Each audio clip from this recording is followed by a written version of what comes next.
Football fans love brilliance. We love the spark, the magic, the sudden flash of genius that makes you leap out of your chair. And for years, Ousmane Dembélé has been described as one of the most talented players of his generation. Two-footed, lightning-quick, technically gifted, he has all the tools. But when Paris Saint-Germain took on Nantes, we didn't see a Ballon d'Or-level performance. We saw once again why talent alone doesn't guarantee greatness. At the start of the match, the energy was there. Dembele picked up the ball, made those trademark runs down the wing, and you could feel the stadium leaning forward with anticipation. Every touch promised danger. Every dribble looked like it could unravel the Nantes defense. And yet, as the game went on, a familiar pattern began to emerge.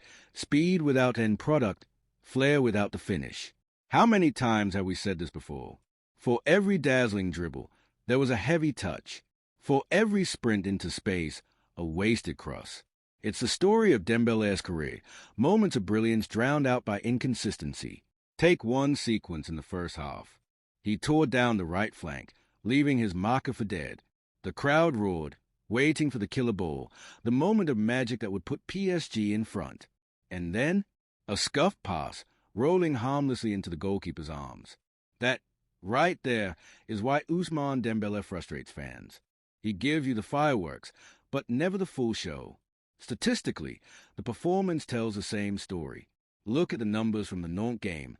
Touches in dangerous areas, completed dribbles, progressive carries. It all looks promising. But then you glance at the key stats, the ones that actually decide matches. Goals, assists, chance conversion. And it's zero. Time and again, Dembele is essential to the build-up but absent in the finish. And this is where the conversation about the Ballon d'Or becomes important. The Ballon d'Or isn't about potential. It isn't about what a player could do.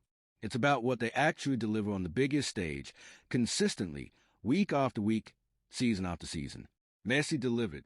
Ronaldo delivered. Modric delivered. Even when their team struggled, they were decisive. They showed up in the moments that matter most. And that's where Dembele falls short. Against Nantes, in a game where PSG needed their big names to step up, he didn't. Now, this isn't about hating on Dembele. Nobody doubts his ability. He is a joy to watch when he's on form. The way he glides past defenders, the unpredictability of whether he'll go left or right, it's breathtaking. But football is not just about the highlight reel. It's about efficiency. It's about reliability. And when you look at Dembele's performance against Nantes, you see a player who still hasn't solved the same problems that have followed him for years. Injuries, decision-making, end product. Let's take a deeper look at his decision-making during this match. There were several moments when he had teammates open in better positions, Barcola peeling off the shoulder of the last defender, Vitinha making late runs into the box. But instead of making the smart pass, Dembele tried to take on one man too many. The result? Turnovers, lost possession, broken momentum. For a player who has been in elite football for as long as he has, these are mistakes that should have been ironed out.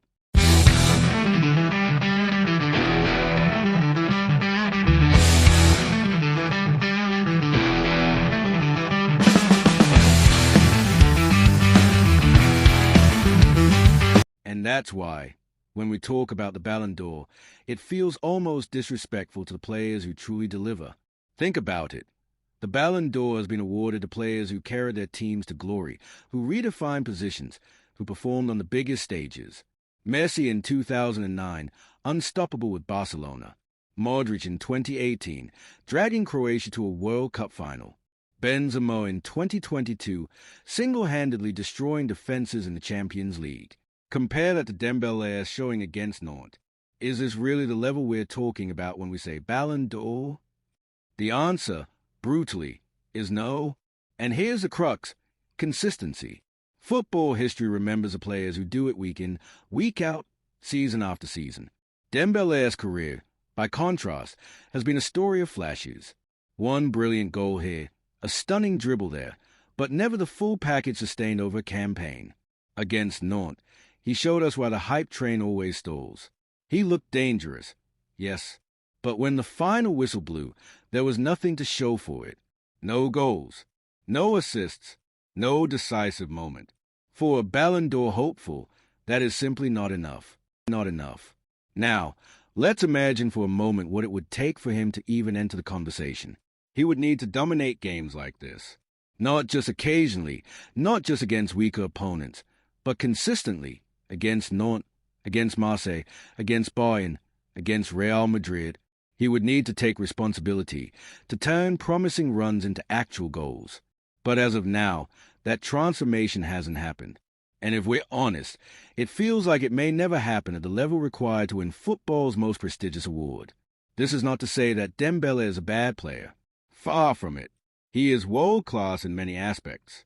But the Ballon d'Or is not awarded for raw talent or entertainment value.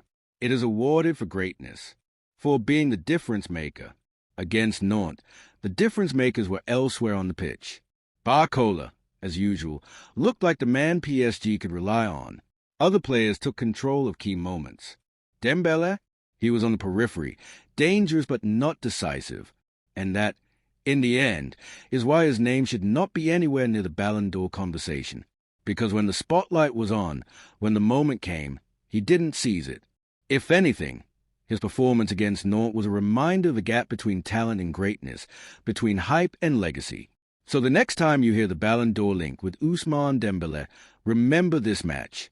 Remember the missed chances, the poor decisions, the lack of impact when it mattered. Remember that being spectacular for 5 seconds doesn't make you the best player in the world. Greatness is about consistency, about seizing the big moments, about delivering when the team needs you most. Until Dembele can do that consistently, game after game, season after season, the Ballon d'Or should remain a dream, and nothing more. Ousmane Dembele has all the gifts a footballer could ever ask for. But until he learns how to turn that into real, decisive impact, he'll be remembered not as a Ballon d'Or winner, but as one of football's great what ifs. Let me know your thoughts on this. And don't forget to subscribe in order to remain updated about the Ballon d'Or ranking.